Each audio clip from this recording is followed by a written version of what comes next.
ความรู้อันเกิดจากการได้ยินได้ฟังน้อมนำเข้ามาเพื่อสิละความเห็นของเจ้าของอะไรบ่ได้ให้เสื้อเจ้าของเด้อบ่ให้เสื้อความเห็นเจ้าของเพราะทุกคนสรุปความเห็นคือเห็นแก่ตัวล้วนๆอยู่แล้วแต่ว่าความรู้ที่ได้ยินได้ฟังน้อมเข้ามาละความเห็นแก่ตัวของเจ้าของออกจนว่ามันเบิดความอยากในความอยากได้เลยอยากเป็นอยากได้ก็เห็นแก่ตัวอยากเป็นก็เห็นแก่ตัว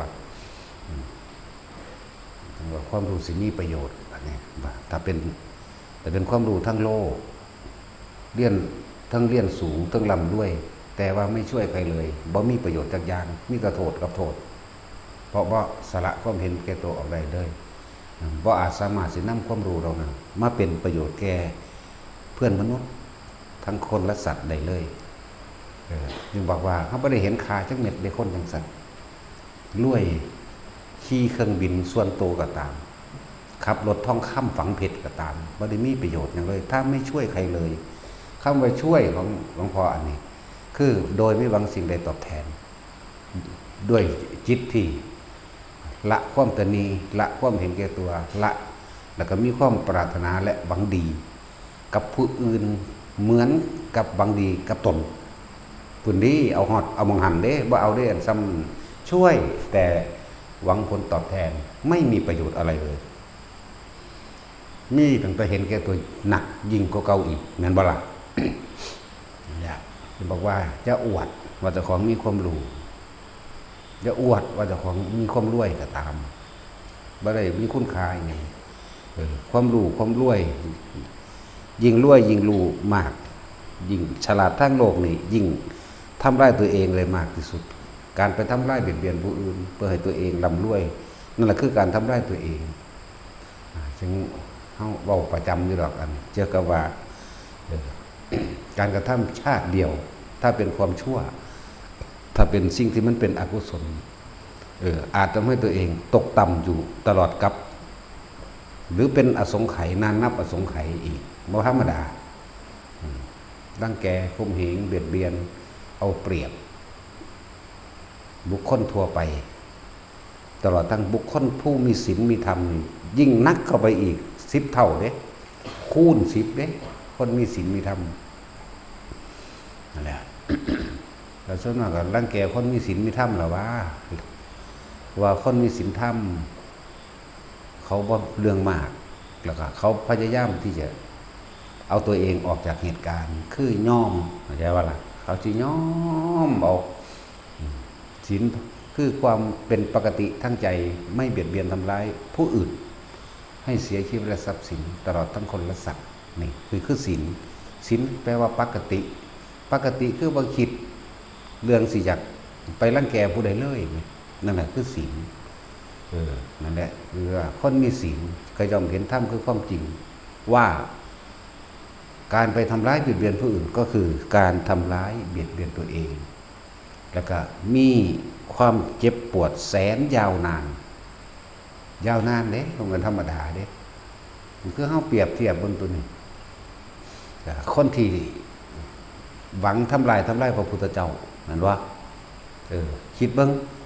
มันสิจักอสงไขยเทวทัตนั่นสิว่ามันสิพ้นขึ้นมาได้คือเทวทัตเบียดเบียนทำลายพระพุทธเจ้านี่นั่นบ่ล่ะจักอสงไขยอย่ามาเว้าได้ศาสตร์ร้อยศาสตร์พันศาสตร์ล้านศาสตร์นับบ่ได้ให้บอกไปเลยว่าจักอสงไขยก็สิครบพระพุทธเจ้าแสนพระพุทธเจ้านี่แม่นบ่ล่ะ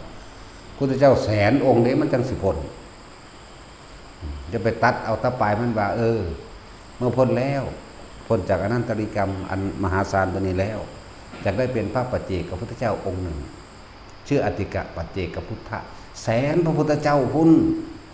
จักอสงไขยแม่ว่าล่ะของท่านแล้วบัดนี้กันรังแกเบียดเบียนคือจันทกุมารหลานนั่งอุบลวรรณาลูกลูกน้องกันนี่แหละมันเกิดพร้อมกันมากตั้งแต่เป็นบ่ทันบวชได้โอกาสเป็นบรรลุอรหันต์ที่อาศัยช่วงเพิ่นจังหวะมันแอบเข้าไปลักลี่อยู่ในห้อง กระตอบนะก่อนเราพึ่งสันแล้วมันก็มาที่มันก็เอ็นลงนอนก็ขึ้นปั๊มเอาเลยนะแต่สำเร็จความใคร่จนได้ออกพ้นไปวิดประตูกุฏินิดหน่อยแผ่นดินสูบลงเลยนั่นแหละจักอสงไขยคือกันเด้นั่นนะมันธรรมดาเด้นะอะไรทั้งว่าความชั่วแม้เพียงชั่วขณะอารมณ์ชั่ววูบนั่นแต่ทำให้กลับไปได้รับความทุกข์ทรมานนานนับอสงไขยจึงบอกว่ารังแกเบียดเบียนคนมีศีลคนมีธรรมคนมีศีลเขารู้ว่าถ้าเราไปทำร้ายผู้อื่นสิ่งทั้งหลายที่เรากระทำไปก็จะย้อนกลับมาหาเราอย่างเจ็บปวดทรมานและ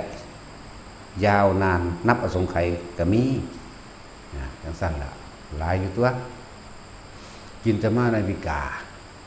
เห็นบ่ล่ะไปทำทาทองครับเพื่อเจ้าโอ้มันจะแต่งเรื่องดีแท้คือฉลาดแต่ว่าฉลาดมันแท่งเร็วๆนะทำทามานอนวัดเด้ทำทามาทำความสนิทสนมพระพุทธเจ้าก็ทำทามานอนวัดคนเขาวัดเพิ่นนี่สิออกสวนออกไปอยากะละคนยางเขาวัดเพิ่นนี่สิสวนออกไปตะเศร้ากะเวลาไว้ว่าคนมาแล้วเว้ยกูก็สวนออกไปก็ทำทางเฮ็ดเรื่องสั้นเป็นเวลา6 เดือน7 เดือนไปเด้ว่าธรรมดาไปเด้มันลงทุนขนาดเด้มันได้รับค่าจ้างนั่นแหละมื้อนึงเพิ่นแสดงท่านอยู่ทำกลางบริษัทซีทำกลางเจ้าฟ้ากษัตริย์พร้อมจะไปซี่นาพุทธเจ้าล่ะท่านมัวแต่มาสอนผู้อื่นอยู่นั่นแหละรู้ไหมว่าฉันกำลังจะคลอดแล้วให้ไปหาที่ทำคลอดให้ฉันด้วยว่าได้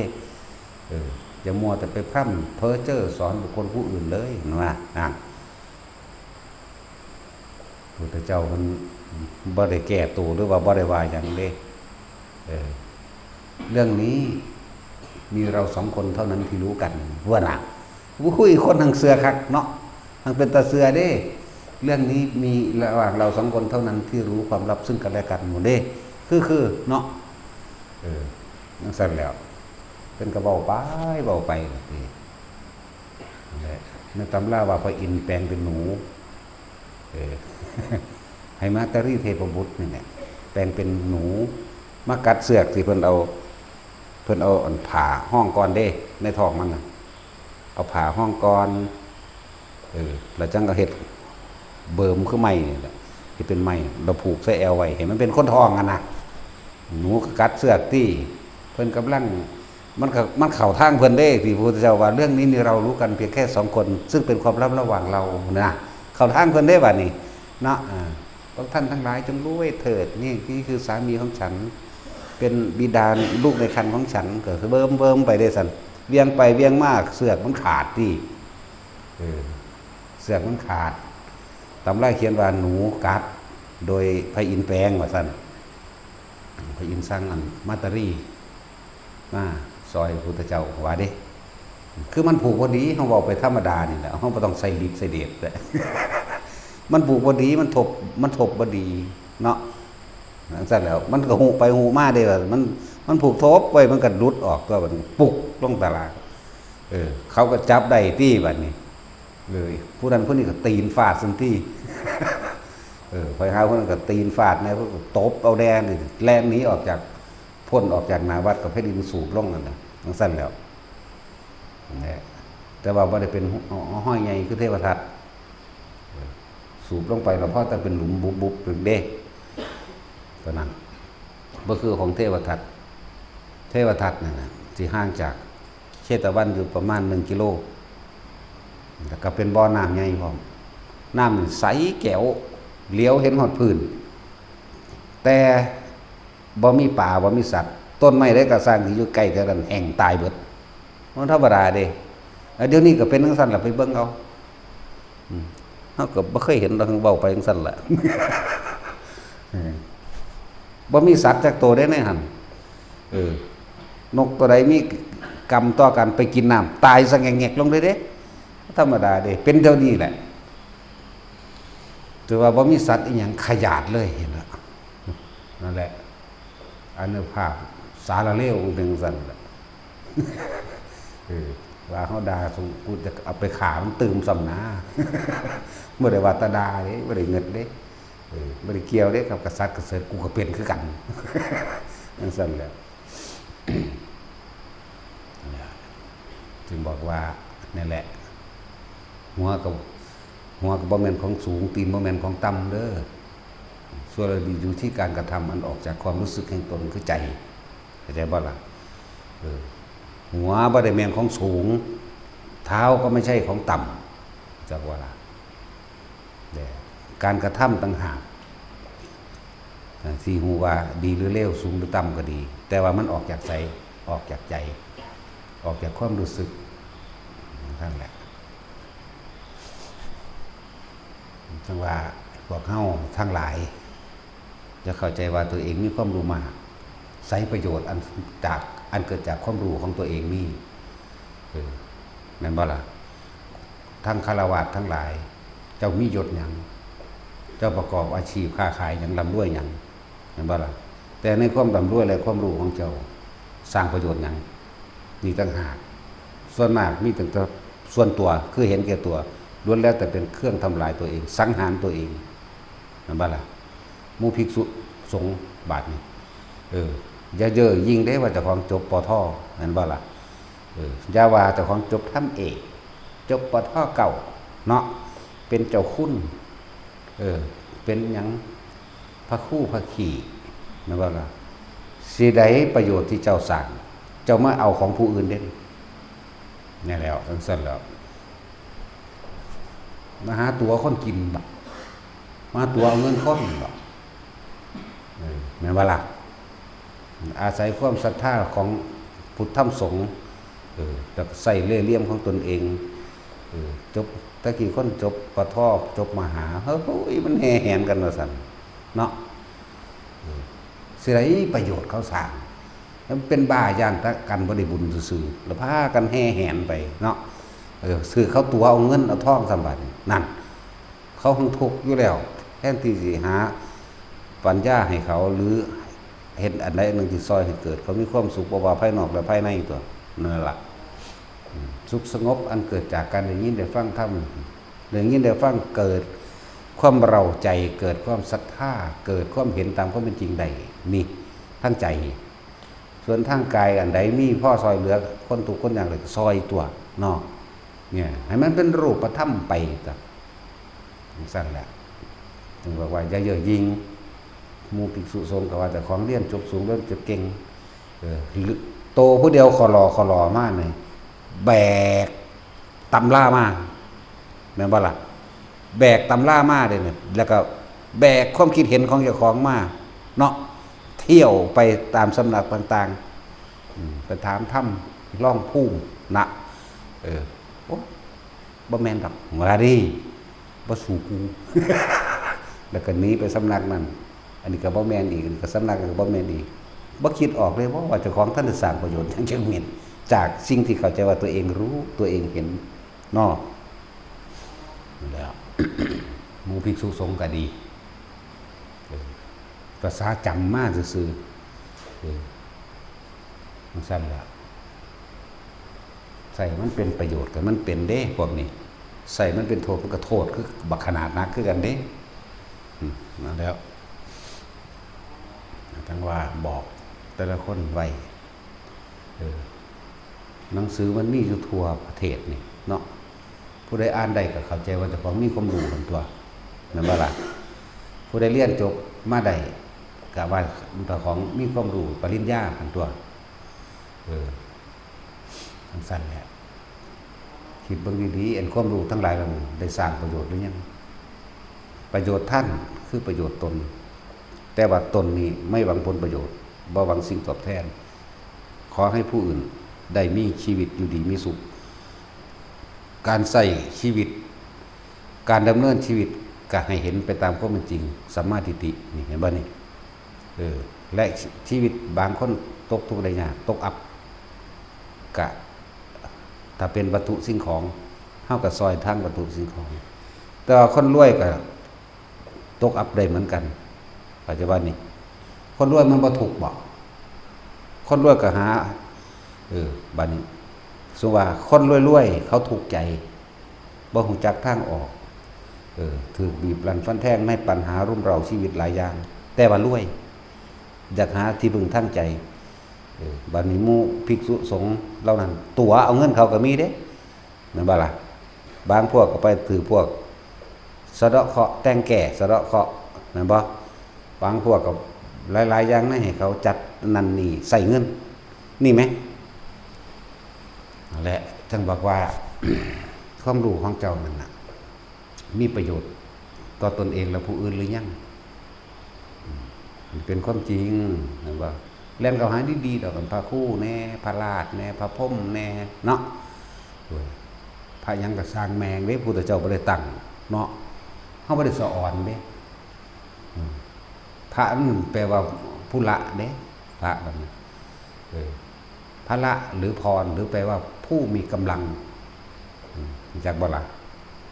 พระพระแปลว่าผู้สละออกแล้วจึงเป็นผู้มีกำลังกำลังอย่างกำลังการสละกิเลสนี่แหละกำลังประหารกิเลสนี่แหละพระผู้เสียสละเด้สละความเห็นแก่ตัวนั่นแหละบ่มันสุดก็ดีมันบ่มีแล้วนั่นแหละพระแปลว่าจังซั่นมันเป็นภาษาไทยเขียนพ่อล่อสระเนาะจังซั่นแล้วพุทธเจ้าบอกว่าพระเด้ภิกษุ เอาฟังแน่มันเทศดูก่อนภิกษุทั้งหลายโลดเนาะบริบาลดูก่อนพระทั้งหลายเด้ พูนเวลาเพิ่นสิเว้าผู้นั้นบรรลุโสดาบันสกิทาคาอนาคาละกิเลสได้เท่านี้เด้คำว่าพระบ่มีเด้เนาะ สั่นว่าผู้นั้นละนั่นใดละนี่ใดพวกเฮาว่าตั้งแต่บวชเข้ามาพระโลด จังแม่นหยังนั่นแหละจังหวะแต่ละคนเด้อเยอะๆยิ่งจองหองหลายความรู้ที่เพิ่นแนะนำให้นี่ล้วนแล้วแต่เอามาละในตัวเองเด้อบ่แม่นเอาไปจำทกเถียงกันบ่แม่นเอาไปอวดอ้างกันเด้เอาไปละทั้งหมดเลยละความเห็นแก่ตัวของเจ้าของเองละความคิดเห็นต่างๆในชีวิตอดีตที่ผ่านมาจนถึงปัจจุบันละความเห็นในความยึดมั่นถือมั่นว่ากูถูกนี่นั่นแหละที่จริงถามผู้เพิ่นสุดแล้วคือบ่มีผิดพร้อมบ่มีถูกนำบ่มีบุญแล้วก็บ่มีบาปพร้อมคือเพิ่นว่างเบิดแล้วเข้าใจบ่เพิ่นจึงบ่ได้แสวงหาเพื่อที่จะทำบุญหวังพึ่งพาบุญไปในภายภาคหน้าเพื่อที่จะไปเกิดเป็นนั่นเพื่อที่จะไปเกิดเป็นนี่เห็นไหมจ๊ะล่ะทั้งสั้นตัวมันบ่ได้เอาบุญไปบุญบ่ต้องพูดถึงเรื่องบาปเพิ่นบ่เฮ็ดอยู่แล้วเนาะบ่เอาบุญนะครับบ่หวังว่าสิเป็นหยังอีกคนเบิดความปรารถนาเขาเจ้าเฮ็ดไปซื่อเพราะว่าชีวิตมันมีอยู่ก็เลยต้องใส่ชีวิตใส่ร่างกายอันนี้สร้างประโยชน์ให้ได้มากที่สุดเหมือนบ่ล่ะประโยชน์ภายในนี่ประโยชน์ทางนามธรรมประโยชน์ทางรูปธรรมรูปกับนามกับรูปนั่นแหละ ถ้าไล่ตามปัจจัยการเด้อนามมารูปเด้เห็นจักบ่นามเกิดก่อนบัดนี้เฮาอนุโลมปฏิโลมตัวบ่เข้าใจอีกดอก แต่ว่าอนุโลมมันยังปุ๊บเนาะปฏิโลมมันยังแท็กซี่ กับหน้ากับหลังเนาะหันหลังกลับมันปฏิโลมอนุแปลว่าน้อยพลังตามค่อยไล่เรียงไปตามลำดับจากน้อยไปหามากปฏิโลมจากมากลงมาหาน้อยเด้อเป็นว่าปฏิโลมนั่นแหละไล่จากน้อยไปหามากไล่จากมากลงมาหาน้อยแล้วอื่นว่าอนุโลมและปฏิโลมปฏิโลมจากมากหรือจากจุดสูงสุดไล่ลงมาถึงจุดต่ำสุดอนุโลมไล่จากส่วนที่น้อยสุดหรือต่ำสุดไปสู่จุดสูงสุดเด้อชื่อเอาแต่เพิ่นว่าอนุโลมปฏิโลมเข้าใจในเสร็จสับสมบูรณ์หมดโดยสับหมดเนาะนั่นแหละฟังแล้วให้นำมาละตัวเองเด้ฟังแล้วให้มาพิจารณาตัวเองที่เพิ่นสั่งสอนที่เพิ่นแนะนำอยู่หั่นเพิ่นเฝ้าแนะนำและสั่งสอนบอกทางอยู่นั่นมาเบิ่งตัวเองตัวนี้ก็กูจังละได้กู กุนีกุละบ้านใดก็เบิ่งเจ้าของอยู่เด้นั่นแหละมันว่ามีความหมายเด้ฟังแล้วเอาไปทำลายตัวเองเนาะเอาไปอวดไปอ้างนั่นแหละ จนถ้าร่วมการปฏิบัติธรรมทั้งเบิดแล้วบ่ได้อยู่ทั้งนอกเด้อการปฏิบัติธรรมการรู้ธรรมการเห็นธรรมทั้งเบิดมันบ่ได้อยู่ข้างนอกมันอยู่ข้างในอยู่ในความรู้สึกอยู่ในความคิดเข้าใจว่าล่ะอยู่ในความรู้สึกนึกคิดทุกอย่างเลื่อนว่าร่วมอยู่ที่จิตตัวเดียวคือว่าใจเป็นใหญ่ใจเป็นประธานเห็นบ่นั่นแหละมันบ่ได้อยู่ข้างนอก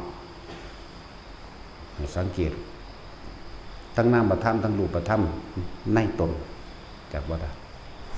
นามธรรมก็คือความรู้สึกนึกคิดเท่านั้นแหละเวทนาสัญญาสังขารวิญญาณนามธรรมรูปธรรมคือร่างกายนี่แหละขันธ์5ก็ว่าไปเห็นบ่ล่ะคือเรียกว่าขันธ์5นั่นแหละร่างกายนี่แหละแต่ว่านำความรู้อันนี้เข้ามาถอดถอนตัวเองจากความเห็นผิดถอดถอนตัวเองจากความเห็นแก่ตัวถอดถอนตัวเองจากสิ่งทั้งหลายทั้งปวงออกจากโลกออกจากตัณหาออกจากอุปทานคือยึดตัณหาคือความอยากอุปทานคือความยึดความอยากเกิดจากกะคิดไปยึดก็คือความรู้สึกนั่นแหละยึดพอใจกับบ่พอใจความรู้สึกสรุปให้เลย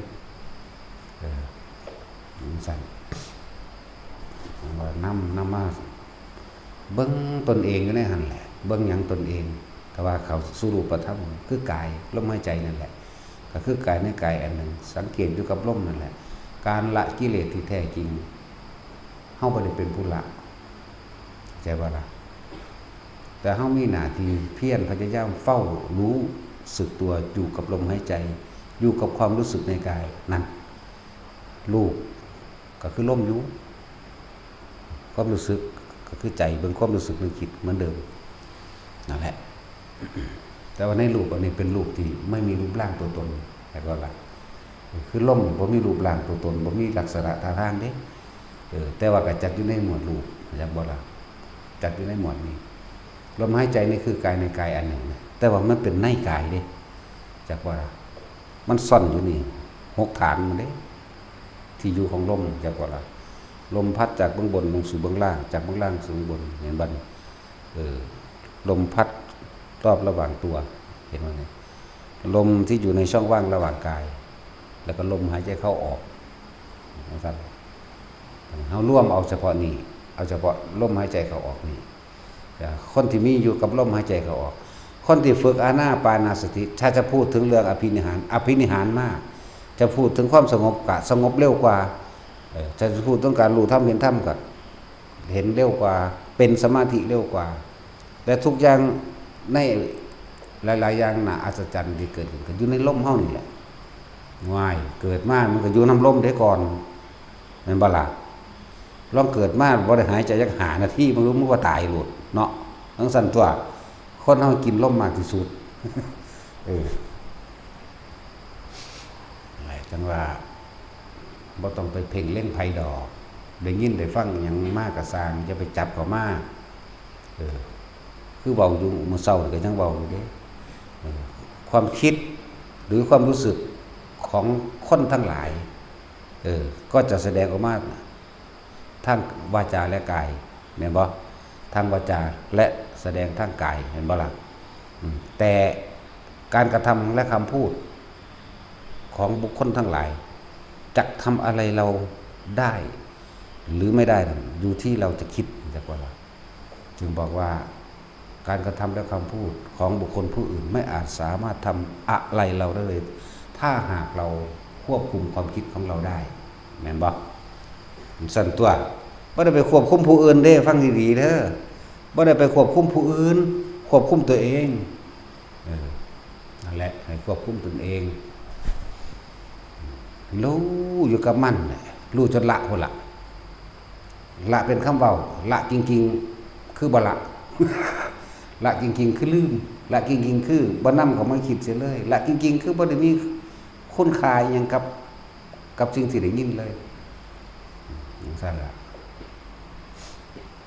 แต่เขาสิเปรียบเทียบคือลมพัดใบไม้พัดกันแปกแปกแปกแปกแปกแปกแปกเนาะถ้าเขาบ่นำเขามาคิดมันสิหนวกหูมาจากไสเดี๋ยวนี้มันสิมีลมมาจากไสเดี๋ยวนี้ใจเขาไหวไปตามมันต่างหากมันบ่ล่ะใจเขาอ่อนไหวคล้อยไปตามลมก็บ่มีแต่เขาบ่นำเขามาคิดใบไม้ก็บ่มีหยังพัดกันเลยแต่ว่ารู้อยู่เข้าใจบ่แต่ว่ารู้อยู่มันรู้แบบสำเร็จรูปเลยเด้สัญญาไหมลมพัดใบไม้มันก็รู้สุดๆแต่ว่ามันบ่คิดมันบ่เว้าไหมนะครับจังว่าอานาปานสติมีอภินิหารมากมายหลายอย่างบ่ว่าสิเป็นฤทธิ์เป็นเดชเป็นหยังก็แล้วแต่เถอะว่าสุดความอัศจรรย์อันเกิดจากนิมิตต่างๆมีเยอะแยะมากมายนะอยู่ในหันแหละ ขอให้อยู่กับมันให้ได้เถอะเอาง่ายๆต้นแรกตามที่เฮาฝึกโดยหลักสูตรจังว่ารู้ลมหายใจเข้าแล้วลมหายใจออกเพ่งหรือทำความรู้สึกอยู่ในจุดเดียวคิดอยู่ในจุดเดียวคือลมเข้าและลมออกแต่เฮาประคองตรงนี้ไว้ไม่คิดไปถึงสิ่งอื่นอาการปิติก็เกิดจึงเรียกว่าวิตกวิจารปิตินี่ปฐมฌานสุขเอกคตานั่นแหละเพ่งอยู่จุดเดียวนี่อาการปิติบัดนี้อาการปิติต่างๆมันก็มีหาอย่างนี่ขุทกาปิติเกิดอาการขนลุกสู้ขาขึ้นมาบางที่ปิติมันแรงเหมือนกับหญ้าค่าเกิดตั้งหัวเฮาเป็นแผงเลยก็มีมีสิเว้าเรื่องของปิติก่อนเพียงแค่ปฐมฌานเด้อปฐมขั้นต้นการเพ่งอยู่ในอารมณ์เดียวหรือการทำความรู้สึกอยู่ในจุดเดียวคือจุดลมนี่แค่นี้แต่ว่าบัดนี้ความรู้สึกอันอื่นก็จะเกิดขึ้นเห็นเถอะกายเวทนานี่เห็นมั้ยจิตนี่เป็นผู้คิดผู้นึกผู้ปรุงผู้แต่งก็ว่าไปหรือกายเวทนาจิตที่ตั้งมั่นดีแล้วมันตั้งมั่นเด่นจากบ่บัดนี้ในปฐมฌานเพ่งอยู่ในจุดเดียวทำความรู้สึกอยู่จุดเดียวคือลมเข้าลมออกปึ๊บต่อที่สองเวทนาก็เกิดหมายถึงความรู้สึกทางกายนี่นิ่มนวลๆสำหรับพวกเฮาใส่หลักสูตรการเฮาใส่แบบนักเล่งสมาธิไปเลยนะแบบผู้ชำนาญในการทำสมาธิหรือผู้ชำนาญในการทรงฌานเจริญฌานผู้ชำนาญในการทรงฌานเจริญฌานเพื่อให้จิตตั้งมั่นนั่นแหละเฮาใส่วิธีเหลือบตาดูปลายจมูกตนเองหายใจเข้าหายใจออกอยู่สั่นถ้าจิตมันตั้งมั่นมันบ่คิดถึงสิ่งใดเลยในขณะที่ลมเข้าลมออกเอาสุดๆแค่นี้อย่าตามลมเข้าเด้อฟังดีๆจะตามลมเข้ามันเป็นภาระมันคิดมากนี่จังว่าลมถึงคอเย็นอยู่นี่ถึงลิ้นปี่อันบ่ถึงท้องอันบ่บางที่ก็มีความรู้สึกหน้าอกพองขึ้นอันบ่แล้วก็ท้องก็พองขึ้นอันบ่นี่จะคิดอยู่นี่เอาบ่เนาะลมเย็นเข้าไปในโพรงจมูกเป็น1คิดลมเย็นไหมระหว่างลูกกระเดือกข้อเฮานี่เป็น2คิดเห็นบ่หน้าอกพองขึ้นเป็น3คิดถึงลิ้นปี่เป็น4คิดท้องพองขึ้นเป็น5คิดบัดนี้ลมออกอีกเด้บ่ธรรมดาเด้มันพองขึ้นแล้วมันแวบลงเป็นเท่าใด6คิดแล้วนี่แวบมาเลยลมไหลออกมาไหลขึ้นมามันเป็น12พุ่นหรือ16พุ่นล่ะ ว่าแต่12พุ่นล่ะมันนำหอดลมนึงมันจักความคิดบัดนี้ความคิดเฮาจังไปจดไปจอไปติดแต่ละอันเป็นลำดับเนาะนั่นแหละจังว่าบ่เอาเฮาใส่วิธีการเทคนิคหรือความชำนาญเทคนิควิธีทำให้เกิดขึ้นง่ายนั่นแหละเอาเว้าเรื่องปิติต่อถ้าเฮาอยู่บัดนี้เว้าโดยทั่วไปซะก่อน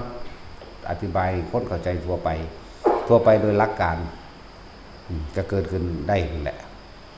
บ่ท่านได้เว้าระบบเทคนิคของเฮาบ่ท่านได้เว้าเรื่องหลักสูตรเฮาใส่กันเว้าโดยทั่วไปถ้าคนประคองอยู่กับลมหายใจเข้าออกปึ๊บขุทกาปิติอาการขนลุกขนขิ้งลุกสู้ขึ้นถ้าปิติแรง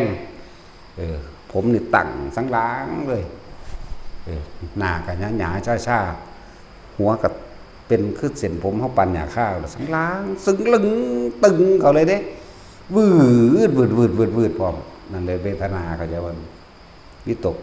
วิจารปิติสุข บัดนี้กายเวทนามีเว้าเรื่องกายกับเวทนาทางกายตัวนี้มันเกิดขึ้นนั่นแหละว่ามันเป็นสมาธิแล้วเด้เป็นคณิกะสมาธิก็ว่าไปถ้าบ่คิดหยังเข้าใจบ่ล่ะนั่นแหละนี่คือว่าคุตกะปิติบางนึงขนขี้ลุกขนขี้ลุก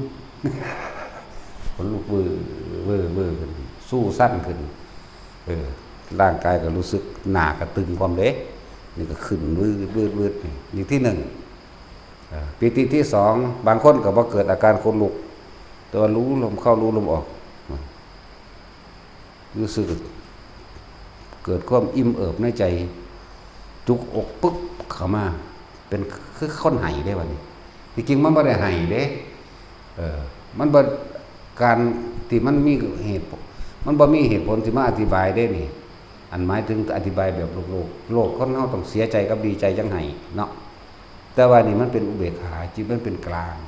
จิตมันสงบมันผ่อนคลายจากว่ามันบ่มีความกังวลอีหยังมันเลยเกิดตุกก็มาหน้ารู้สึกแน่นหน้าอกแต่ว่าบ่แม่นแน่นแบบเจ็บปวดเด้ตึงอิ่มเอิบติ้งแน่นแบบอิ่มเอิบแล้วก็มาจุกจอกหลอกข้อเฮานี่เนี่ยเอิ้นหยังอันนี้ข้อหอยบ่ว่านี่จอกหลอกมึงนี่มั้ยนั่นแหละมึงนี่แหละคือคนสิให้นี่นะแล้วก็ให้ออกมาเลยก็มีนี่ก็เป็นปิติที่2นะมันผ่อนคลายจิตผ่อนคลายจิตไร้ความกังวลมันอิ่มเองมันเป็นเองอันนี้ปิตินี่เป็นเองเบิดบ่มีผู้ใดกำหนดให้เป็นได้เพราะมันคลายจิตอยู่ต้องอาศัยตัวนี้ที่เป็นปิติที่2เด้อแค่ธรรมชาติ1เด้นี่ปิติที่3ภรณาปิติอยู่กับลมมึงนี่แหละเหมือนเดิมโยกได้บัดนี่โยกจริงก็โยกเฉพาะความรู้สึกก็โยกบางคนก็โยกแบบนี้หน้าหลังเข้าใจว่าล่ะบางคนก็เป็นหมุนเด้ทางว่ามันแบบนี้ หมุนนิ่มๆดอกถ้าสิหงายลงเลยก็บ่หงายเด้บางคนก็หมุนควงไปไกลๆก็ตามบ่หงายลงหัวหมู่กระหมู่ไปเด้ทางบ่ฟาดพื้นนี่เอิ้นว่าภรณาปิติเด้อมันนี่กำลังอธิบายเพียงแค่ปฐมฌานเด้อบัดนี้ปิติที่4โอกัติกาปิตินี่เห็นแสงปุ๊บๆพับๆเกิดขึ้นเป็นแสงแปรบขอบตานี่ก็แม่นขอบตานี่ก็มีบางที่ก็วาบขึ้นบางที่ก็แสง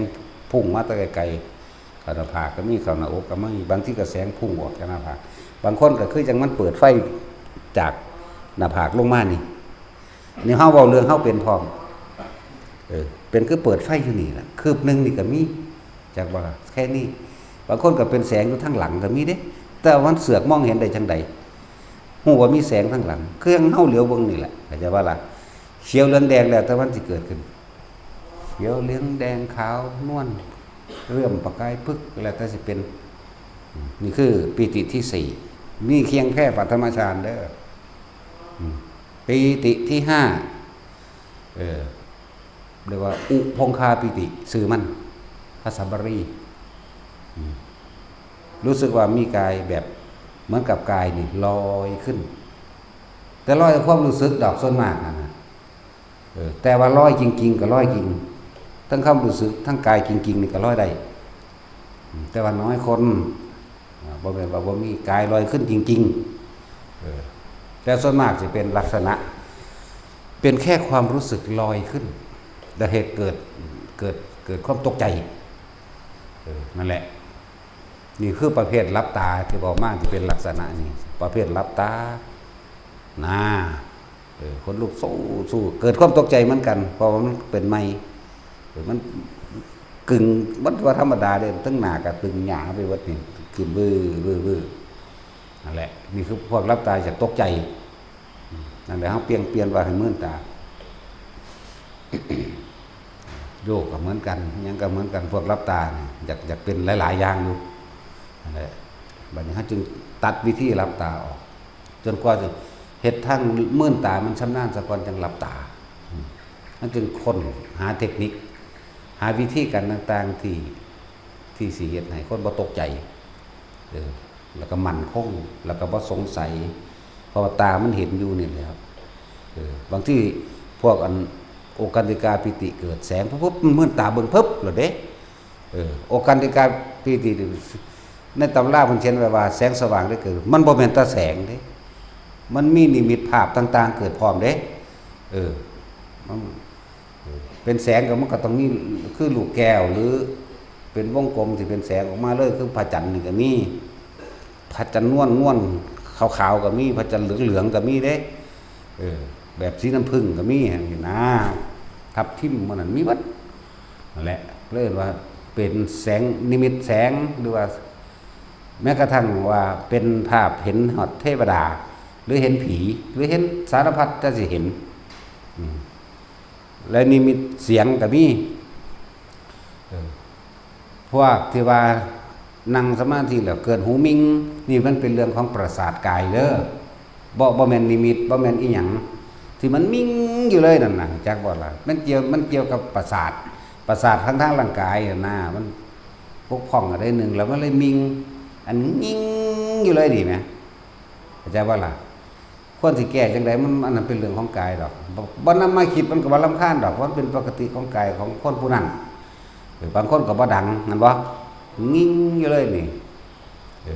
แต่ว่าเสียงอันเกิดจากคือคนบอกกันพุ่มพัมนี่จังเป็นเข้าใจบ่ล่ะแต่ถ้าอันนั่งต้องเป็นโลดเสียงบอกกันพุ่มพัมโลดทั้งบ่ได้ซับดอกนี่ก็บ่ได้ซับคือจักเขาบอกกันเรื่องใดแต่ว่าเขาบอกกันมาเปรียบเทียบบอกกันพุ่มพัมอยู่นั่นแหละคือคนบอกกันนั่นแหละนี่คือนิมิตเสียงนิมิตเสียงนิมิตกลิ่นนิมิตรูปร่างลักษณะตาทางต่างๆสารพัดแล้วแต่สิเกิดขึ้น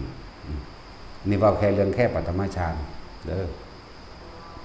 นั่นแหละนี่ว่าให้เข้าใจหลักสูตรมั่งที่เขาอาจจะเคยได้ยินได้ฟังมาแล้วก็ความรู้สึกที่หลายๆคนเป็นพวกหูมิง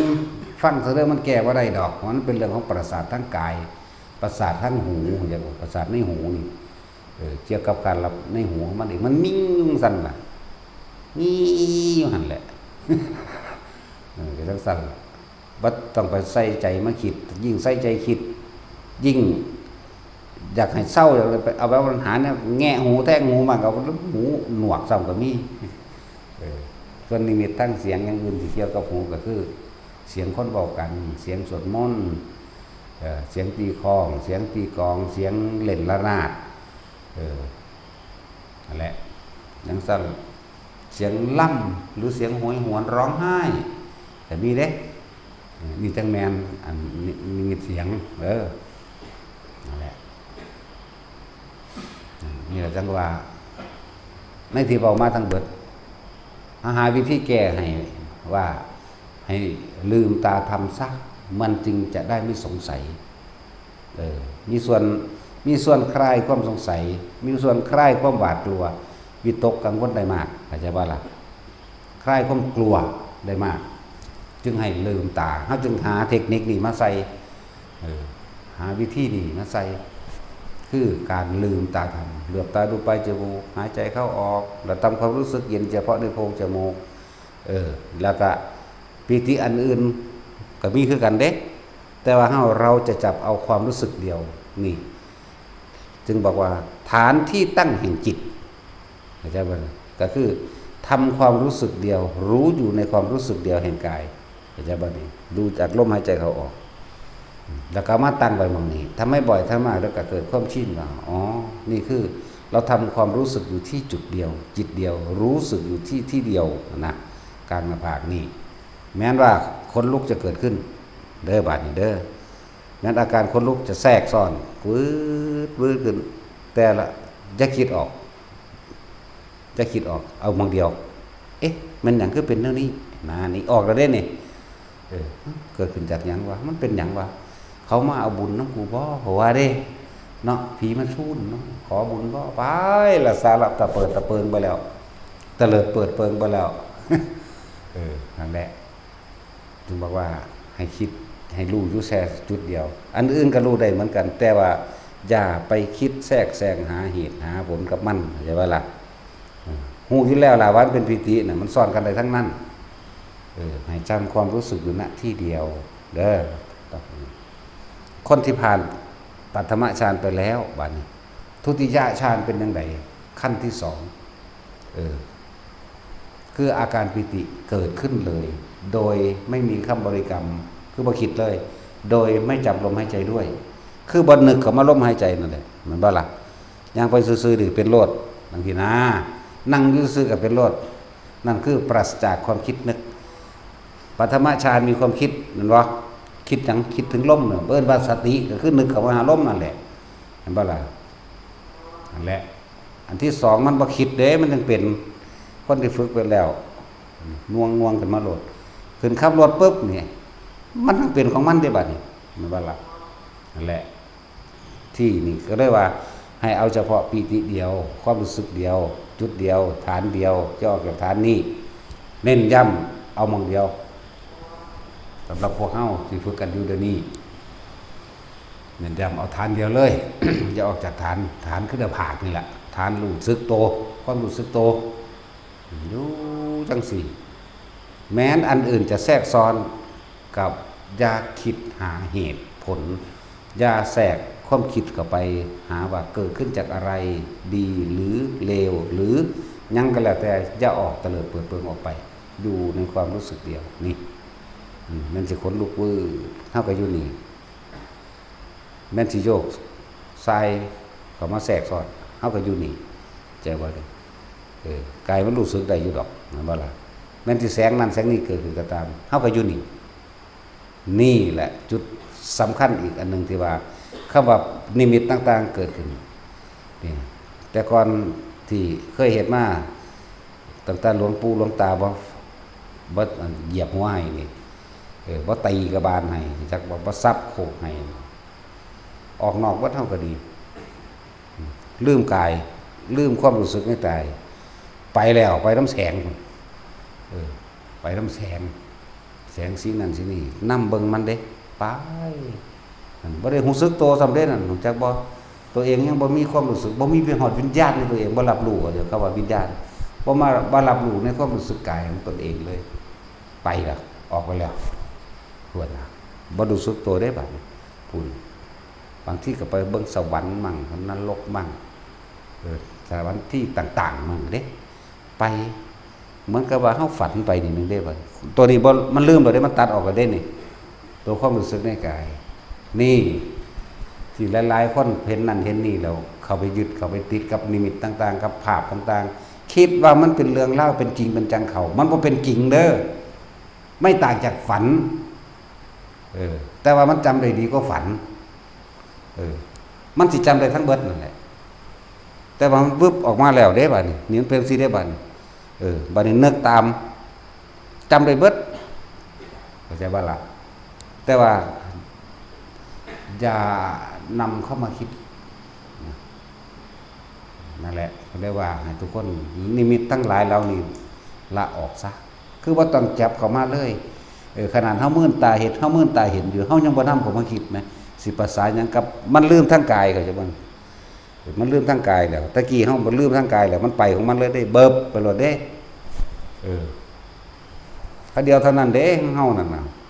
ว้ายบ่ได้เกิดหน้าที่เด้มันวาบไปโลดล่มเขามันว่าไปแล้วเคลื่อนค่อยคิดของมัน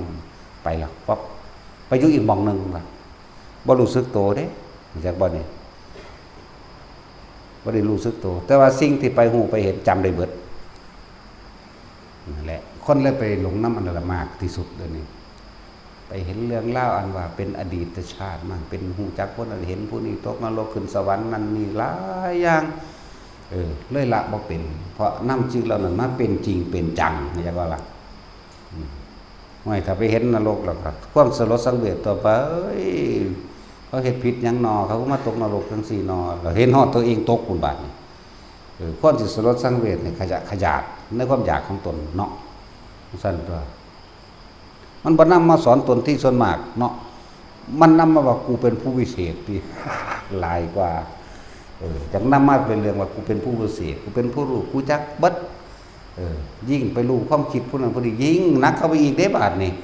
ก็ธรรมดาเด้นั่นแหละมหัศจรรย์ที่ยังนี่ฐานะปัญญาสติก็ดีไปหูผู้นั้นคิดไปนั้นผู้คิดแบบนี้มันไปหูไปเห็นหอดเขาอาบน้ำคนเดียวว่าธรรมดาเด้ไปเบิด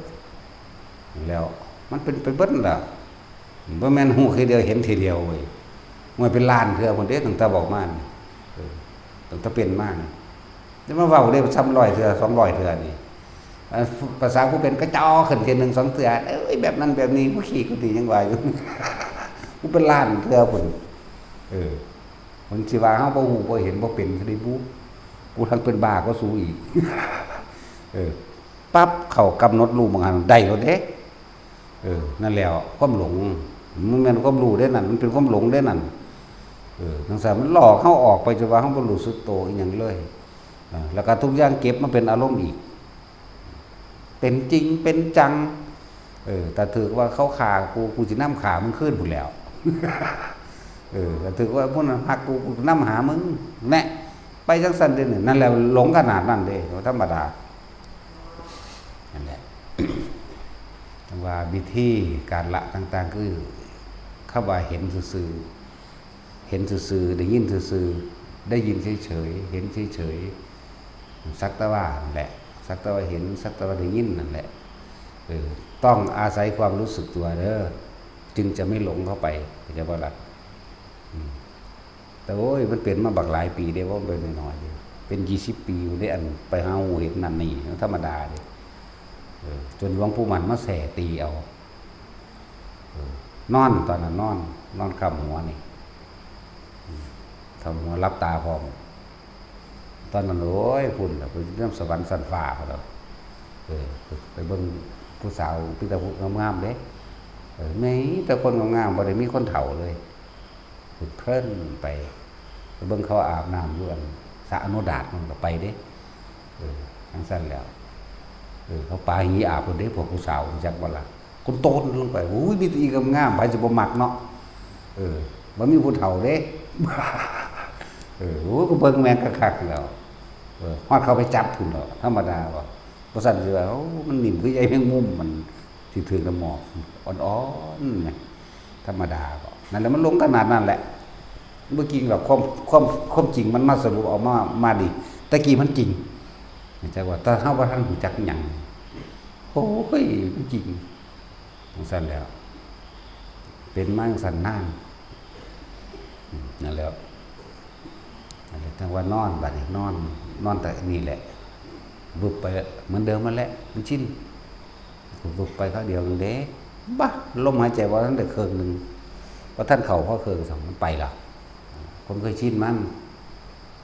บึบคราวเดียวนั่นแหละอะไรจนจับทางได้พอแห้งละอันนี้จังซั่นนั่นแหละบ่หาแต่ว่ารัดข้อมือเดียวเร็วกว่าขอมืออีกบึบไปโหลดนั่นแหละเรากวานหลวงปู่หมันมาหอดมานอนเป็นหมูเป็นหมาตายอยู่นี่บ่ไผเขาตะกกหูทั้งนี่กกหูทั้งขวานี่สุดแอวเลย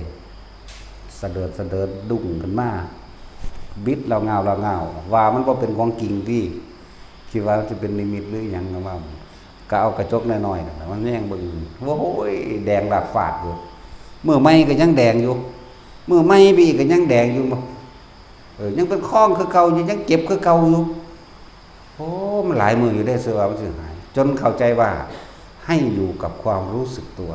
หายบ่ได้ไปเฮ็ดหยังในบาดนี้สั้นๆแหละให้อยู่กับความรู้สึกตัวนั่นเองอันเห็นก็เห็นคือเก่าได้อยู่ได้หั่นบาดโอ้ยจังหูนั่นแหละอยู่กับความรู้สึกตัวบาดนี้คำว่าสักแต่ว่าเฮาบ่นำเขามาคิดแต่เฮาก็อยู่เหมือนเดิมแค่บ่ล่ะนี่จังหาวิธีอันวิธีนี่ก็บ่แม่นเฮาคิดคนขึ้นมาเอาเองเด้เฮามาพลิกแพลงเอาซื่อๆเด้ไปเห็นวิธีที่หลวงปู่มั่นสอนไว้ถ้าเพิ่นอยู่ภาคเหนือพุ่นเด้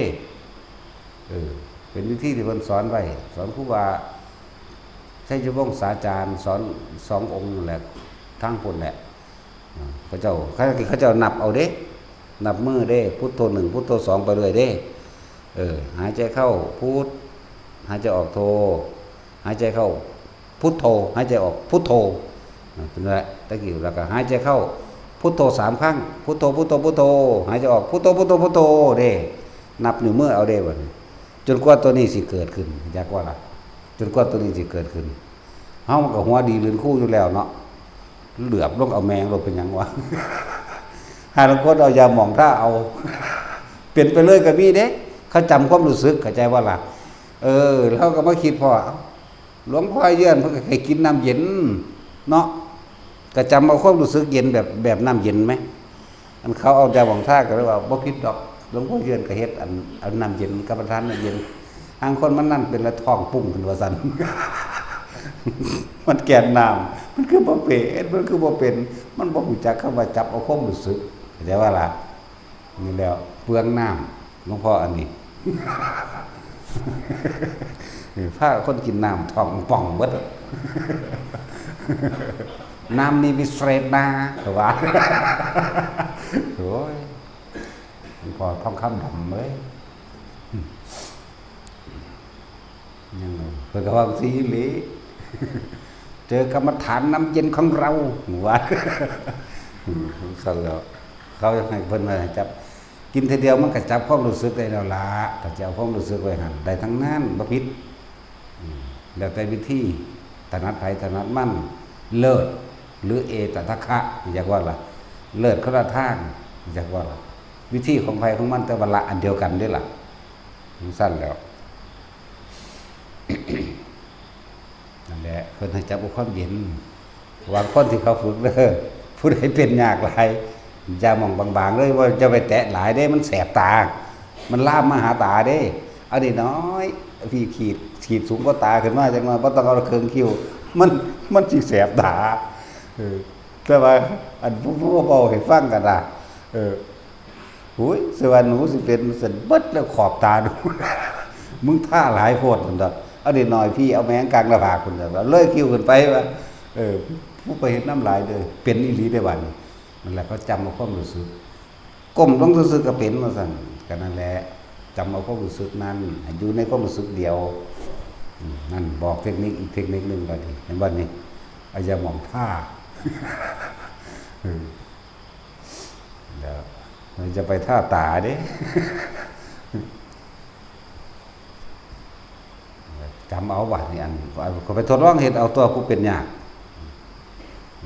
จนว่าเฮ็ดฝึกไปฝึกมามันก็เป็นดอกเลื่อนเอาแตะน้อยๆแตะน้อยๆเพราะมันเย็นจักน้อยแล้วก็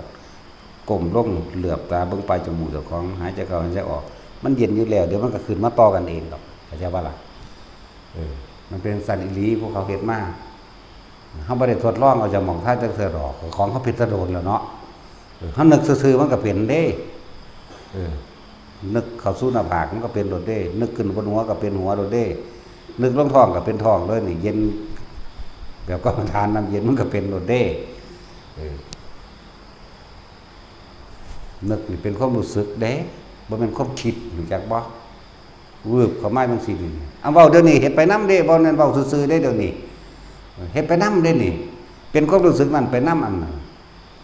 บ่แม่นเว้าคิดเอาเด้นี่เว้าโดยบ่ได้คิดจักก่อนล่ะนี่แหละฝึกไปแล้วก็บอกให้ว่าวิธีนี้บ่แม่นว่าเฮาเป็นผู้คิดคนขึ้นมาหลวงปู่มั่นมันมีในประวัติเพิ่นอยู่เฮาก็เอามาทดลองเบิ่งก็ของมันเป็นอยู่แล้วเนาะบ่ได้นับนิ้วมือยากดอกบุญให้ยายจอยเพิ่นนับให้ยายจอยไปนับเอาให้ยายจอยไปฝึกเอายายจอยก็เป็นตึงเบิดโตเด้นั่นตึงตั้งตีนฮอดหัวพุ่นเบิดโตเลยยายจอยนั่นแต่เราว่ามีสมองหยังมันเลยเป็นกันนั่นแหละแต่ก็อยู่จังซั่นล่ะซึ่งดึงอยู่ยายจอยยายคำใดเจ้าของสวนเจ้าของต้นไม้หัวหน้าพรรคใช่แล้วส่วนพอจะได้หัวหน้าก่อสร้างพอจะได้แล้วสิเป็นมัตตารีเทพบุตรอยากก็ละถึงสั่นแล้วแต่จอยอยากไปอยู่น้ำอยู่แต่ว่าเราว่าโหยไปมั่นเด้เราว่า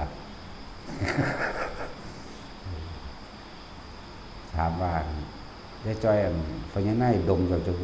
บ่หัดบ่ไก่สั่น ห่วยเขาจะเจ้าไปสวรรค์นำแล้วจักแล้วให้ไปนำมาบุว่าน้อยใจเด้โอ้ยใกล้สิตายเลยจังอยู่ไปคิดเด้อ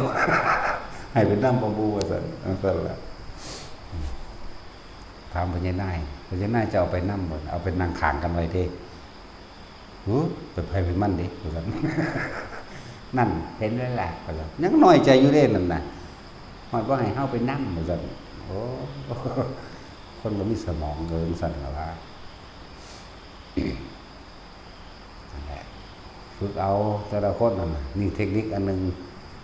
ไปต้องมันคิดออกมาเว้ามันพูดมาเว้าฟัง3 ปีแล้วเด้เนี่ยมันบาดแนวนี้นะจนชื่อบ่ได้ดอกคนไทยมันชื่อบ่ได้มันเข้ามาดูๆก็ชื่อบ่ได้เฮาบ่ค่อยจดจำอิหยังดอกโลกมันสอนให้จำอยู่แต่ว่าเฮาเป็นธรรมแล้วจึงเรียกว่าสอนให้ลืมซะโลกสอนให้จำธรรมสอนให้ลืมครับแล้วมันขึ้นมามันก็เว้าไปของมันเอาเองล่ะแล้วพากันฝึกเอาอย่างก็ดีบัดนี้เว้าเรื่องการละนิมิตหรือสภาวะปรากฏการณ์ต่างๆสำหรับคนปฏิบัติเด้อสำหรับคนบ่แม่นคนไปคิดเอา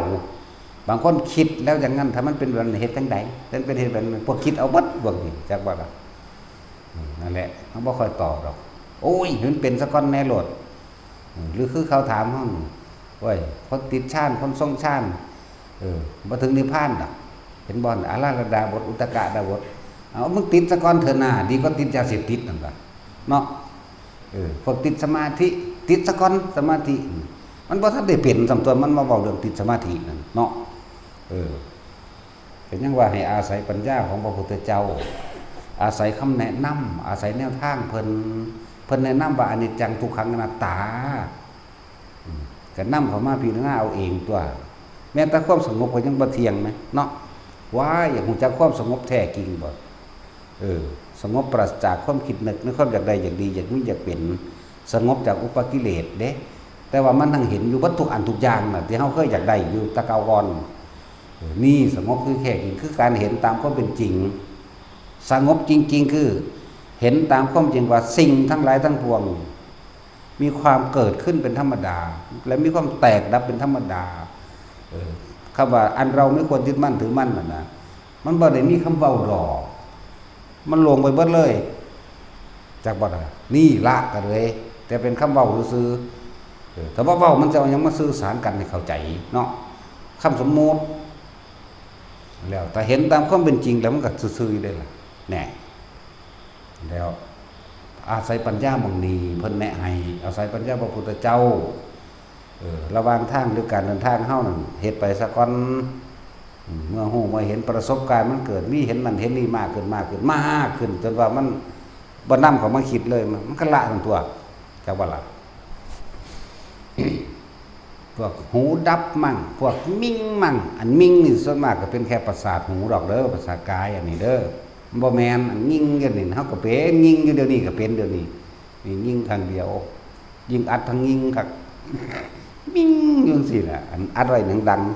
ๆจังซั่นแหละเบิ่งว่านำเข้ามาคิดมันก็แล้วเลยมันสิเป็นอีหยังและการเห็นนิมิตอีหยังต่างๆก็สร้างเห็นดูเข้า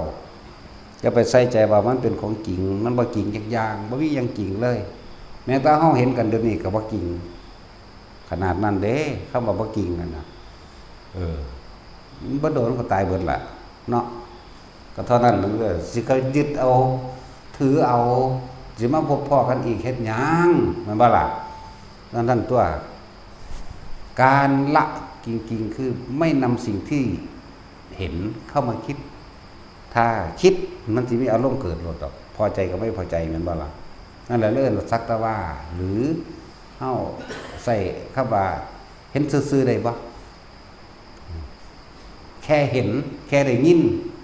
แต่ว่าวันนั้นผมมาคิดแค่เห็นแค่ได้ยินแค่ได้ฟังแค่ได้กินนี่แหมเฮ็ดแค่นี้บ่ได้บ่นะบ่ได้แล้วเท่าที่แรกก็เป็นธรรมดาเลยก็ต้องฝึกตนเองก่อนบุคคลก็ต้องฝึกได้ทนได้หรือสำเร็จได้เพราะความเพียรนั่นแหละเพราะความเพียรความพยายามของตนเองแหละพยายามมากแต่ว่าจะเอาความอยากมากจักว่า เดินจงกรมเป็นธรรมดาแต่ว่าความคิดมันจะอยากจากว่านี่ก็เดินไปตามที่มันเดินนั่นแหละเดินจงกรมซ่องชาติเดินจงกรมอยู่ในจุดเดียวหน้าร่มเดียวความรู้สึกเดียวแต่สิเฮ็ดได้หรือยังนั่นแหละนั่นเรียกมันเป็นชื่อว่าเดินจงกรมแต่ว่าเฮาเดินทำสมาธิเดินทำเพื่อให้จิตตั้งมั่นก็ว่าไปถ้ามันตั้งมั่นรู้เขารู้ที่แล้วมันตั้งมั่นอยู่เรื่อยๆของมันเดี๋ยวมันก็เห็นภาพนั้นภาพนี้เขามาพาถ้าเฮาบ่นำเขามาคิดอุปจาระก็เกิดขึ้นบ่ได้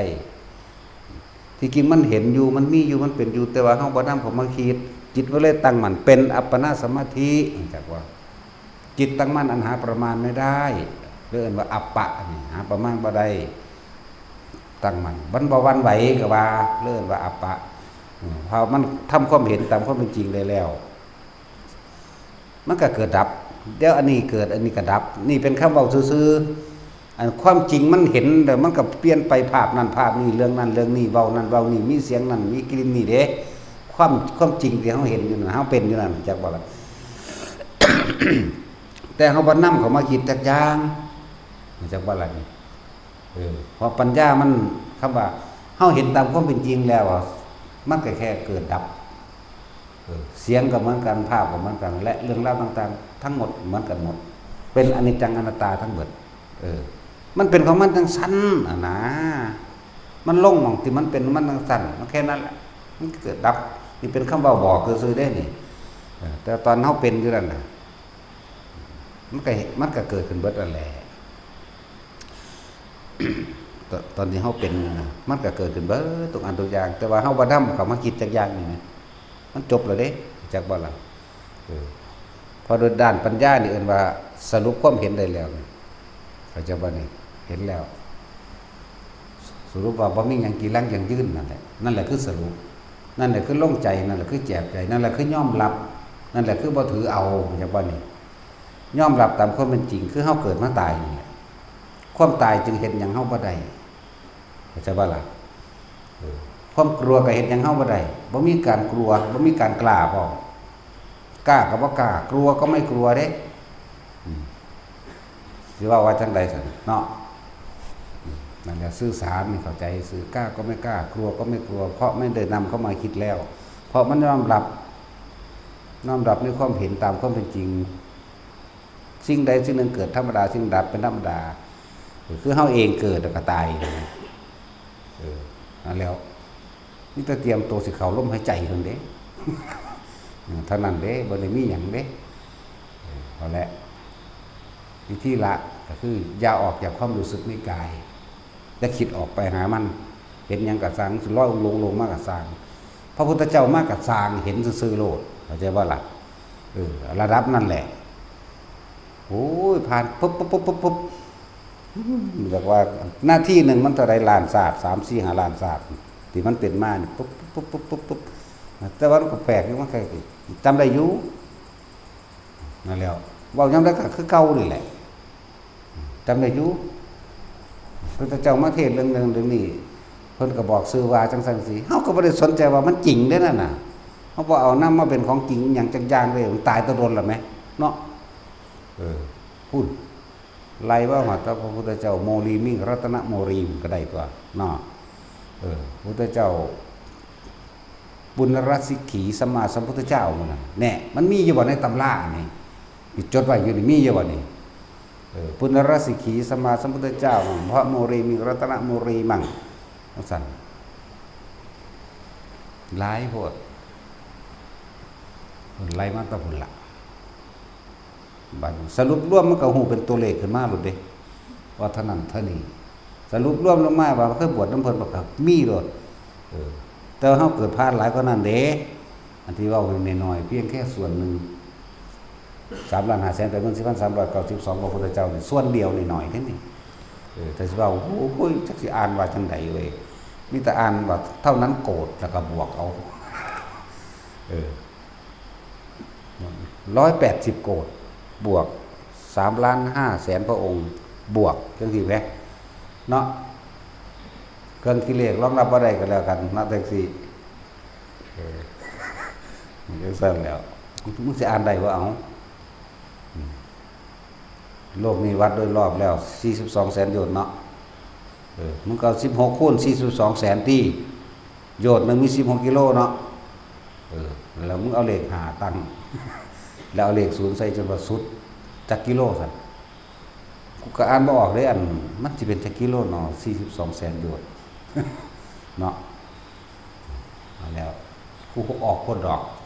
ถ้ากูบวกเอาเงี้ยก็ล่ะรู้ว่าจักยังดอกมันก็สั่นมันสั่นตัวนะกูจักกูยังมาเกิดอยู่หามันนี่แหละทั้งหมดด้านนี้ออกจากกายเด้อลมหายใจความรู้สึกในกายตอนนี้ความรู้สึกอื่นๆก็สร้างมันก็รู้ในกายเหมือนเดิมโยกตัวนี้ก็อยู่เหมือนเดิมแสงปุ๊บปุ๊บปั๊บตัวนี้ก็อยู่เหมือนเดิมเข้าใจว่าล่ะบ่นำมาคิดสรุปให้เลยว่าสิ่งทั้งหลายทั้งปวงมีแค่เกิดกับดับสิ่งใดเกิดสิ่งนั้นดับมันบ่แซ่อยู่จังซั่นผู้ใดว่านิมิตนิมิตแซ่อยู่จังซั่นเท่าเดิมนี่มีอยู่บ่มีเห็นอยู่บ่เทวดาตลอดก็บ่เห็นนั่นว่าซั่นสิภาษาหยังคนจักหน่อยก็หนีจากกันแล้วนี่เนาะบ่ทันได้ว่าเฮาตายก็ได้นี่จังซั่นแล้วนั่นแหละเกิดดับมั้ยจังซั่นตัวความคิดก็คือกันบ่คิดแซ่เรื่องเดียวเด้อนั่นนี่จุดของมันที่เฮาสิรับรู้ความคิดบัดนี้จากบ่รู้ในความคิดมันคิดไม่ใช่เราคิดไม่มีเราแต่ว่ารู้สึกตัวอยู่ตรงนี้ความคิดหมุนไปจุดจบมันอยู่ตรงนี้อยากว่าล่ะจุดจบอยู่ในเห็นความคิดเป็นหมุนไปจริงว่าเพิ่นเอิ้นว่าถ้าภาษาบาลีเพิ่นว่าสังขารุเปกขายานเข้าใจบ่สังขาระก็หมายถึงว่าความคิดนั่นแหละเปกขาก็คือความคิดที่อุบัติขึ้นแต่ไม่นำสิ่งที่มันคิดกลับเข้ามาปรุงแต่งต่ออารมณ์จะเกิดขึ้นมาได้รู้เท่าทันความคิดก็ว่าหลวงปู่หลวงตาของเรารู้เท่าทันแม่นของเพิ่นล่ะมันว่าล่ะรู้ทันความคิดแล้วก็เลยบ่ได้ไปคิดไปน้ำมันอารมณ์เกิดบ่ได้พบดับแน่ก็แม่นของเพิ่นตัวว่าบาลีว่าสังขารุเปกขายานว่าล่ะมันก็ไหลถ้าเฮาสังขารุเปกขายานแล้วอาสวะขยายานมันก็จบอยู่หม้องให้ตัวบัดนี้หมายถึงว่าอารมณ์ย่อมเกิดขึ้นไม่ได้ไม่มีอีหยังเข้ามาข้องเกี่ยวได้เพราะว่าอารมณ์เกิดบ่ได้ที่เรียกว่าอาสวะขยะนั่นน่ะขยะญาณนั่นน่ะอาสวะขยะนั่นแล้วถ้าสังขารุเปกขายานแล้วอาสวะขยะญาณตัวนั่นว่าล่ะอย่างวิปัสสนาญาณทั้ง9น่ะไล่มาที่ล่ะจะว่าฮอดเก่าไปล่ะชื่อว่าอะไรหรอแท็กซี่นั่นแหละมาอาสวะขยะญาณนี่แม่นบ่ยังบุพังคานุปัสสนาญาณอุทยพยญาณแล้วเอาแม่อาสวะขยะญาณจบโลดมันหลายญาณอันพวกความรู้จังซี่ได้มันสอนยากเรียกว่าล่ะพังคานุปัสสนาญาณอุทยพยญาณยังล่ะนั่นแหละชื่อว่าไรก็ยังว่าชื่อว่าไรสั่นก็เห็นความเกิดดับเป็นดุจดังพยับแดดยังสินะเขาแปลว่าอยู่หรอกตะกี้กูก็ทองเก่งอยู่ดิกูเก่งขึ้นยังได้ตะกี้กูรู้เรียงตะกี้แต่กูบ่รู้แม่งยังจักอย่างดีที่สุดเนาะนั่นแหละแต่ว่าผู้ใดรู้นั่นเขาไปปามเด้อมันสิคิดหยังบ่มันสิย่านบ่มันสิอยากบ่หรือคนที่เดินทางไปพุ่นไปพี่เบิ่งรู้มันสิเดินแบบใดจึงบอกว่าพวกเที่ยวไปตามป่าพวกไปเที่ยวป่าน่ะจาริกเดินทางไปตามป่าตามเขามันสิคิดถึงจุดหมายบ่หรือมันสิคิดถึงหยังเข้าใจบ่ล่ะกูสิกินน้ำใส่เนาะหน้ากูเบิดนี่เนาะบ้าไปบ้านนั้นกันหน้าเนาะมันบ่ล่ะมันสิคิดไปจังซั่นเด้คิดหาแตะสแตกจักว่าล่ะจังซั่นตัวเฮามันย่างไปแค่กับลมนึงเด้ความรู้สึกตัวอยู่นี่กับลมเท่านี้บางทีก็บ่อยู่กับลมมากก็คือมาความรู้สึกตัวเลยบางทีมันก็ไหลมาลมแล้วแต่เฮาสิกำหนดถ้ามันเป็นแล้วนะแต่ว่าบ่ได้อยู่ในจุดหมายไม่มีจุดหมายไร้จุดหมายบ่ได้ว่ามึงไปทำพระกันนะ คือไปสัมภเวทกันหน้าพระเวทกันหน้าบริวารจังสั้นนั่นแหละมันก็ไปของมันจังสั้นแหละถ้าอยู่เฉพาะจุดความรู้สึกนี่บางที่ก็ขึ้นนี่บางที่ก็อยู่นี่บางที่ก็อยู่นี่บางที่ก็อยู่นี่แล้วแต่สิกำหนดใส่อย่างน้ำปลานี่โดยสัญชาตญาณทั้งมันเป็นของมันเองดอกแต่ลบมาเหลียวเบิ่งแน่แต่เห็นอยู่แต่ว่าความรู้สึกอยู่พี่เข้าใจบ่ล่ะฟังดีเด้อภิกษุนักบวชก็ดีเหลียวเบิ่งอยู่พวกใหม่บางที่งาใหม่เฮาก็รอดเฮาก็เหลียวเบิ่งต้นทางรอดได้ดอกมันเป็นไปตามธรรมชาติของมันเองดอกมันก็รอดไป แต่ว่าบ่ได้คิดนะเพราะว่ามันระวังตัวของมันเองดอกเข้าใจบ่ล่ะมันญาณของมันเองดอกที่ว่าญาณหังบ่แม่นญาณปราศจากโดยการคิดเด้มันทั้งเป็นความระวังตัวของมันเองมันรักษาตัวมันเองรอดก็รอดยิ่งกลางคืนมาเนี่ยงาใหม่เฮาต้องออกจากบ่ล่ะมันเป็นสัญชาตญาณของมันเองเพราะมันสิมีงูนอนจังว่าล่ะงาใหม่มีงูนอนจังซี่เฮาต้องลบออกแบบนั้นแบบนี้มันเป็นสัญชาตญาณของมันเองแต่เฮาบ่ได้คิดมันสิเป็นของมันเองนั่นแหละบ่ได้ไปคิดได้ว่าเอาน้ำใส่เราสิได้กินข้าวใส่อยู่เนาะบ่บัดได้อ่านบางอย่างนึงคือเฮาอยู่ได้โดยอาการปิติเด้ร่างกายนี่กินปิติไปเลยนั่นแล้วเป็นอาหารนั่นแหละปิตินั่นน่ะเป็นอาหารใจมันบ่ได้ห่วงร่างกายมันก็บ่ได้เห็นว่ามันสิจ่อยได้ล่ะเนาะพวกงามบ่เก่านี่เห็นบ่ล่ะนั่นแล้วงามเด้อบ่ได้จ่อยดำขี้หมีคือพวกไปมาเมื่อกี้เด้หรือบักใดมามีแต่ผู้ดำนั่นแล้วมันบ่กินอาหารทิพย์ก็คือปิตินั่นแหละร่างกายนี่รอเลี้ยงด้วยอาหารทิพย์คือปิติมันบ่คิด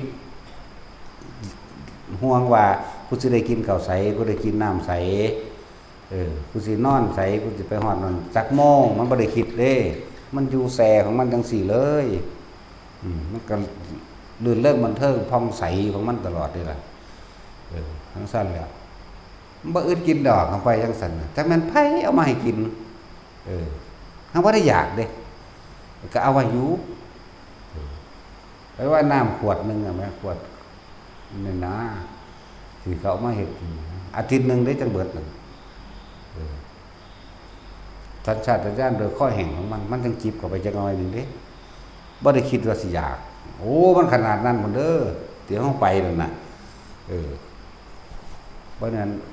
พักนี้แล้วอื่นยังบินบาดง่ายว่าแม่นแนวนั้นเด้ บินบ่บินมันก็บินของมันอยู่แล้วมันเป็นขอวัดบ่ได้คิดว่าสิเข้าบ้านเด้อกลางบินจักบ่ล่ะบินบาดก็เลยบินอยู่ในภูเขานั่นแหละกะมันคังรู้ในตัวเองดอกเดินกิโลนึงแล้วเว้ยกูก็กลับมาตอนขาไปบ่มีผู้ใส่ตอนกลับมามีผู้ใส่เด้ก็ชาวบ้านธรรมดานี่แหละก็คือเขาในดอกนี่แหละว่าที่มีหยังหลายดอกใส่เขาในดอกข้าวเหนียวอายทวนๆนี่แหละใส่ในดอกธรรมดาว้ายกินก็กินคือข้าวเฮาธรรมดานี่แหละบ่หยังดอกแต่ว่ามันบ่หิวกินแมงจนเบิดนั่นแหละแต่ว่ามันแปลกประหลาดคือมันมาคิดได้เมื่อภายหลังเลยกินทีเดียวแม่งเป็นอาทิตย์มันคือบ่หิวว่านะมาคิดเอาทางหลังเด้นั่นแล้ว7-80 กิโลบ่ได้สิไปใส่บาตรบัดนี้เนาะป้าตัวบ่ได้ไปใส่นั่นแหละจังว่ายังใส่ก็สั่งแมงดอกเนาะบ่ได้บอกมันอยากใส่นั่นก็แต่บิณฑบาตเป็นกิจวัตรของมันอยู่แล้วจังว่าล่ะบ่ได้สนว่าใครสิใส่บ่ใส่แล้วย่างไปของมันล่ะคว้าไปน้ำใบตองมันใบตองหลายเด้เนาะพวกทุดงลำบากพวกจาริกทุดงทั้งลำบากตอนหน้าฝนเด้อแล้วจังว่าให้แต่ละคนให้เขาแล้วหน้าสะก่อนจังออกแต่อยากไปทดสอบใจเจ้าของเองทดสอบความคิดความรู้สึกเจ้าของเองแล้วหน้าจังบ่ไปพาเขาบ่ไปนั่นนี่กับเขาบ่แม่นออกพรรษาแล้วเฝ้าไปดอกยุคมันก็เปลี่ยนมาเรื่อยใจว่าล่ะเฮาก็ต้องปรับไปตามยุคมันนำแน่ถ้าว่าท่านแล้วคักถ้าส่วนมากก็คือให้ไปหลังปีใหม่ จนกว่าจะเข้าพรรษาก็เอาปานใดนะเนาะจนกว่าจะเข้าพรรษามันจักเดือนนั่นนั่นว่าซั่นแล้วก็ให้กลับมาก่อน15ค่ำเดือน7เพราะว่าฝนเริ่มลงพายุใหม่ฝนใหม่พายุใหม่นี่กะเวลาให้ทุกอย่างคิดให้ไว้เบิดแล้วล่ะตามประสบการณ์เจ้าของมันลำบากตอนใดมันฮู้เบิดนั่นแหละก็เลยว่าหลังปีใหม่จังไปเข้าแล้วน้ำเบิดทุกอันทุกอย่างก่อนนึงกับมันบ่หนาวเกินไปเห็นบ่ล่ะมันเริ่มเศร้าหนาวแล้วเด้หลังปีใหม่ไปนั่นแม่นบ่ล่ะซั่นแล้วก็กลับเข้ามาก่อน15ค่ำเดือน7มาก่อนจักอาทิตย์นึงหรือนั่นแหละประมาณนั้นแหละพอฝนใหม่ฟ้าฝนมันแห้งคิดไว้ให้รอบคอบเบิดแล้วล่ะอีหยังก็ดีซั่นแหละแต่เขาสิคิดแบบใดนั่นแหละหรือคิดแต่สิกินอันมันทุเรียนบ่นี่ตัวกินทุเรียนหลายมึงกินแมงได้เบิดทีละหน่วย2หน่วยโลดมันซั่นแล้วดิตัวกินทุเรียนเด้นี่ตัวนี้เพิ่นไปยังวัดทำคลองบ่ผู้ลังกาบ่เฝ้ามาเร็วแต่บอกให้เขาพรรษาจังมาคิดฮอดทำข้าวว่าซั่นมาเว้าคิดฮอดแม่มึงบอกดอกคิดฮอดขนมที่บ่แม่มันว่าเด้โอ้โหเราบอกเอาใจคือแม่นคิดฮอดหลวงพ่อดอกมันจักสแต็กขนมมันที่วิเข้าปลาที่มันซั่นแหละมันก็เก่งอยู่เด้คือฝึกนอนแบบหมู่นั่นแหละเพิ่นบ่เคยไปบ่รู้จักดอกเขาไปมันบ่ได้มีอีหยังเด้มันหลายๆอย่างที่เขาไปประสบพบมาจื้อไว้อันพวกเห็นนิมิตเด้อบ่แม่นของจริงจักอย่างจะคิดว่าจริงจะเป็นบ้านะมันได้สำนิมิตนั่นอันนี้นะพวกดับพวกฟูพวกลนในที่สูงสิก็จะนำเขามาคิดแต่เพิ่นเว้าถึงภาว่างมั่งเบิ่งมั่งบ่อยากให้ไปหลงน้ำซับน้ำเสียงเนี่ยจังซั่นดอกเขาชานธรรมดากับเขานิโรธสมาบัติหมดโอ้ยเนาะมันเหมือนนิโรธสมาบัติสมาแบบอย่างเดียวนะซ้ำเขาชานธรรมดานั่นแหละเขาชาน4ทีละชั่วโมง2ชั่วโมงก็แล้วแต่มันก็คอยสังสมกำลังมันดอกนั่นจังซั่นพากันไปหาเว้าเรื่องเข้าสมาบัติทั้งนั้นอย่างนี้ไม่แต่เขาสมาบัติจริงๆเนี่ยขออีหยังได้อันนั้นในมือนั่นโลดทดสอบจังซี่เด้อผู้ใดไปอวดอ้างว่าเจ้าของเข้านิโรธสมาบัตินั่นขอหยังก็สั่งมันสิได้มือนั่นโลดเข้าใจบ่ล่ะถ้าขอบ่ได้มือนั่นบ่เป็นตามนั้นบ่แม่นพิสูจน์เอาโลดบ่ไปอ้างว่าเข้านิโรธสมาบัติพระอนาคามีกับพระอรหันต์บ่ได้เข้าเนี่ยจักบ่ล่ะขอให้รวยมื้อนั้นก็รวยมื้อนั้นเด้จักว่าล่ะเอาก็เบิ่งตามตำราก็ได้คือจังนั้นพระกัสสปะเพิ่นสิไปซอยสองตายายเห็นบ่พระอินทร์แปลงลงมาเป็นสองตายายปลอมมาขอให้ตัวเองมีแสงสว่างมากขึ้นมันก็แสงสว่างมื้อนั้นเลยเด้ล่ะ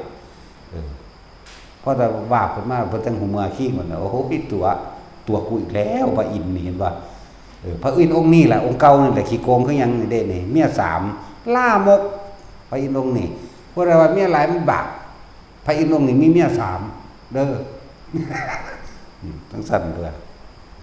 มีบ่พ้นอีกแล้วกูหลอดบ่นอแต่ละมื้อรุ่นโอ้ยแต่มันนั่งอยู่จังซี่โอ้ยบ่รอดดิกูพอตะเว้าถึงแล้วนี่หลอดบ่นอกู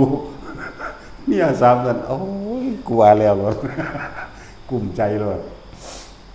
นั่นแหละหาตัวใส่บาตรเพิ่นรู้อยู่บ่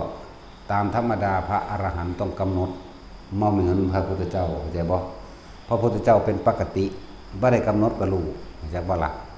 แต่พระอรหันต์เพิ่นต้องกำหนดแล้วเพิ่นสิปล่อยไปธรรมดาเหมือนคนธรรมดาถ้ากำหนดรู้จึงรู้เข้าใจบ่นี่จังซั่นแหละต้องกำหนดเด้บ่แม่นรู้ตลอดเด้บ่แม่นพระพุทธเจ้ารู้ตลอดมันต่างกันอยู่ตรงพอตาอันเอาแกงไก่ใส่บาตรแล้วหอมกึ่มกันมากอยู่นะโอ้ยตัวเห็นว่าล่ะถ้าอีกก็ถึงด่า เที่ยวที่สองอีกนั่งฝ่ามาขอใส่ดีดนิ้วจังสิหนีวัดเลยเพิ่นกำหนดเด้อเพิ่นจันเพิ่นถือตัวเพิ่นจะเป็นซอยสองตายายพุ่นสองตายายขี้ทุกข์ขี้ยากพุ่นเมื่อนั้นก็เพิ่นที่สามมันจังไปพอสองตายายนั่นก็รวยเลยเนี่ยได้มื้อนั้นเห็นบ่โอ้ผู้ขาทุกข์ยากหลายขอให้ได้ทรัพย์สินเงินทองร่ำรวยได้เถิดก็ได้มื้อนั้นแหละนั่นแหละวิธีพิสูจน์คนที่ไปอ้างว่าเจ้าของเขานิโรธสมาบัติเด้อเว้าแมงแจ้งๆเปิดโลดเป็นบ้ายังกับน้ำนิโรธสมาบัติแม่นบ่ล่ะขออีหยังก็สร้างได้อันนั้นมื้อนั้นจื้อไว้อันไปพิสูจน์เอาพวกที่ว่าเข้าสมาบัตินี่15วันเข้านิโรธสมาบัติเข้าฌานธรรมดานี่แหละแล้วมาบอกจันมันเข้า10 ปีอยู่ตัวเนาะมันเข้าหยังซั่นก็เข้าฌานธรรมดานี่แหละทั้งรูปฌานกับอรูปฌานมันก็ต่อกันไปไหลกันมาอยู่จังซั่นเห็นบ่ล่ะมันบ่ได้ว่ามันเข้านิโรธสมาบัติเด้นั่นน่ะแล้วมาบอกจันเขาหาเรื่องใส่แล้วล่ะตอนนี้ก็เลยหาเรื่องนั่นซั่นแหละพระโพธิสัตว์ด้วยนั่นจักว่าแล้วมาบอกจันก็ดีบ่แม่นพระพุทธเจ้ากับสัตว์มาเกิดเพื่อไปใส่ซื่อให้เขาเลยบ่มีความรู้หยังใส่หาโคตรพ่อโคตรแม่ใส่เอาบาปใส่ปากของใส่หัวกระบาลของพอไปหาแง่ไปหานั่นหานี่เขาก็เหมือนกันแล้วมาบองจันน่ะจากว่าล่ะเป็นข้าวมากเขาหนีเขาลี่ไปอยู่ใส่กับไปนั่งกวนเขาเนาะเขาอยู่ในขันของชาติพุทธะเขาอยู่ในขันทำความชำนาญให้เกิดขึ้นแห่งฌาน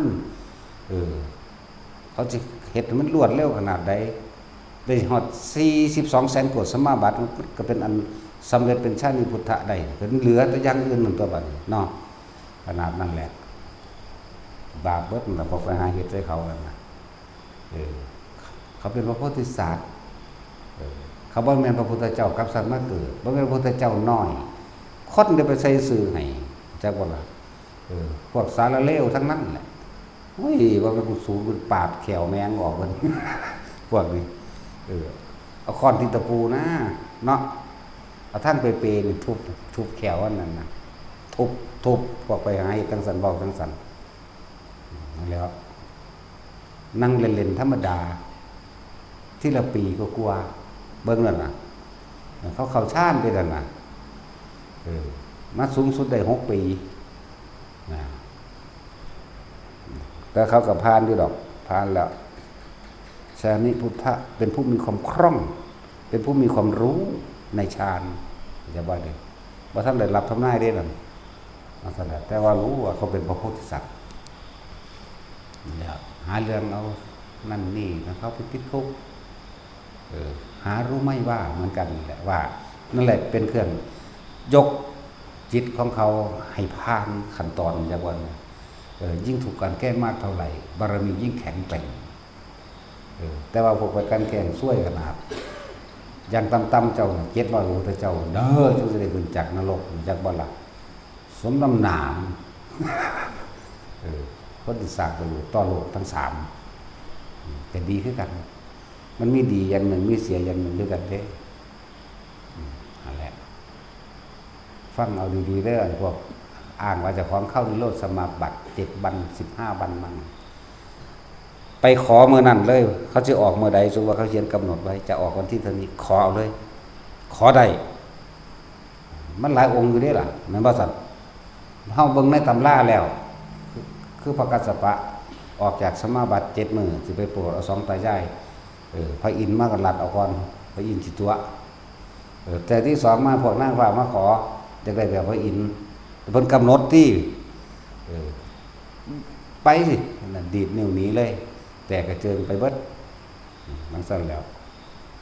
จังไปถึง2 ตายายนั่น2 ตายายก็ทำทาบ่แม่นทำทาของจริง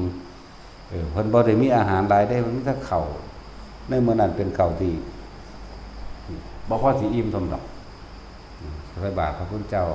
ความทุกข์ความยากจะเกิดขึ้นแก่ข้าพเจ้าเด้อขอให้พ้นทุกข์พ้นยากขอให้ร่ำรวยได้เถิดนี่รับกันนึกไปจังซั่นไล่ฝ่ายขอบเล่าเองกับก้อนที่ไทยเป็นท่อจังซั่นแล้วก็ได้เมื่อนั้นแล้วได้ล่ะนี่บอกวิธี ไปหาป่าพวกสมาบัติไหม ผู้ใดอยากรวยไปขอบังเด้อพามันไปตีปากมันโหลดภาษาเขาชาติซื่อมันตัวหาแม่มันบอกเนาะนั่นแล้วเอาง่ายๆก็ได้ ให้ถือแจ็คพอตที่หนึ่งร่วมไหลลงมาสู่ผู้ขาผู้เดียววังสิเด้อเพื่อจะไปขออันพวกอ้างว่าเข้านิโรธสมาบัติมันจะเขียนไว้พร้อมดิวันที่1ถึงวันที่14เข้านิโรธสมาบัติเตรียมตัวไปขอโลดคุ้มค่าแค่นั้นในศาสตร์นี่คุณนั่งฝ่อตะมือแรกอยู่ประมาณ14 มื้อเด้อพอตะมันออกมาปุ๊บดิสาธุผู้ขาถือแจ็คพอตแจ็คพอตมีเท่าใดถือทั้งเบิดคือของอเมริกาถือของไทยจักบ่ล่ะมันทั้งมาดอกมันทั้งได้มาดอกแต่เป็นของจริงนั่นน่ะเด้อพิสูจน์พวกกี่ตัวจักบ่ล่ะได้จริงๆเด้แต่เป็นพระอรหันต์จักบ่ล่ะนอกนั้นมันก็หันลงทั้งไตพุ่นแล้วมันตัวคนเลยดิเข้าไปได้ซุ่มแล้วมันก็ลอยทั้งใหม่ก็มีเด้ลอยอีหลีไปเบิ่งแล้วเฮ้ยเฮ็ดธรรมดาบ่ได้บ่มันสิสร้างคอนเทนต์หาแม่มันบ่เนาะทางภาคเหนือนั่นแหละสั่งหาแม่มึงบอกหาตัวคนดื้อฟ้าติดตมไก่อยู่น้ำแรงเนาะแต่สินั่นแหละทางภาคเหนือจะเป็นทั้งสั้นเป็นบ้านน้ำแนวทั้งสั้นแหละพวกเราเลยนั่นแหละแต่ว่าบอกวิธีไปพิสูจน์มีเด้เดี๋ยวจะเอาเรื่องหลวงปู่เจี๊ยบอะไรมันไม่ได้เข่าโดนเลยล่ะเอาผ้าคลุมหัวขึ้นดึงอยู่เขาเดี๋ยวขอสิโว้ยแต่อีนั่นมันสิไปจักทีจักแดนหยังนั่งพยาบาลนั่นน่ะห้วยอีห่านี่มึงไม่อยากรวยเหรอจะบอกเขาเอาไหมมันก็บอกจักสิขอยังหนูขอถูกแจ็คพอตที่1ว่าซั่นแบ่งเงินกันได้ถึงผู้ละ36 ล้านนะมันถึงแจ็คพอตรางวัลที่1ของเขานั่นน่ะมาเล่หรืออย่างนี้ละมาแล้วทนไปพุ่นเด้ไปถึงรางวัลที่1มันถึงมาแล้วมันก็แบ่งเงินให้ผู้ละครึ่งอีหลีเด้มันก็ใส่เต็มยามสุดได้แล้วโว้ยไปแล้วกวนก็อย่างนี้เด้ธรรมดาเด้เลยตึ้งเซ่พ่ายกระเป๋าเงินขึ้นกูได้แล้วโว้ยเฮ้ยมึงอย่าบอกหลวงตาบัวนะโว้ยว่าเด้นั่นจังแมนจักว่าล่ะคือเขาเจ้าพิสูจน์กันนั่นน่ะเขาเจ้าไม่ได้เข้ารู้บรรดอกมันก็ต้องมีเหตุอันใดอันหนึ่งสักก้อนตัวที่สงเคราะห์ซึ่งกันและกันโดยมันเข้าเอาบอกวิธีพิสูจน์เด้อแต่เขาเขียนไว้จะเข้านิโรธสมาบัติ14 วันห้ามรบกวนนั่งเฝ้าเอาแมงอยู่หันแหละวิธีพิสูจน์นั่นจอบจนอยู่หันแหละแต่มันคุ้มค่าขึ้นยังไงเด้แต่มันนั่นน่ะมันเป็นของจริงไหมแต่มันเป็นของจริงกันว่าล่ะขอให้ได้รับแจ็คพอตของอเมริกาแจ็คพอตของไทยแจ็คพอตของนี่ได้อีหลีถ้าเป็นของจริงเด้นั่นแล้ววิธีพิสูจน์ทำอะไรโต๊ะปากก็หลดมึงตัวกูหาแมงบ่หลดอีหลีนั่นแล้วคุ้มค่าครับเอาศาสตร์ชีวิตนี่เอาถ้าได้หลายปานนั้นก็เอาไปเฝ้าเอาอยู่หั่นแหละสมมุติว่าเขาเขียนจากวันที่เท่านี้ถึงวันที่เท่านี้ไปเฝ้าเอาตั้ง2 มื้อโลดเนาะเฝ้าแมงอยู่หั่นแหละกินนอนอยู่หั่นเลยกึ่งตาจอบมันจะออกมาเป็นบ่ต้องมีละเอียดเรายังเอาไฟอ่อนๆกึ่งตาเด้กึ่งตาจ้องภาพพระอันนี้กึ่งแมงยืนสั่นออกมาปุ๊บเฝ้าขอทันทีโหลดเด้อผู้ใดก็ตามวิธีพิสูจน์พวกเขาบาตรของเขานิโรธสมาบัตินะหาเบาเนี่ยจังสัตว์อะไรเป็นวิธีพิสูจน์อีกอันหนึ่งไม่ได้คิดพอเดี๋ยวมันก็บอกมาได้เลยเนาะเอาสมทานเศร้าง่วงแล้ว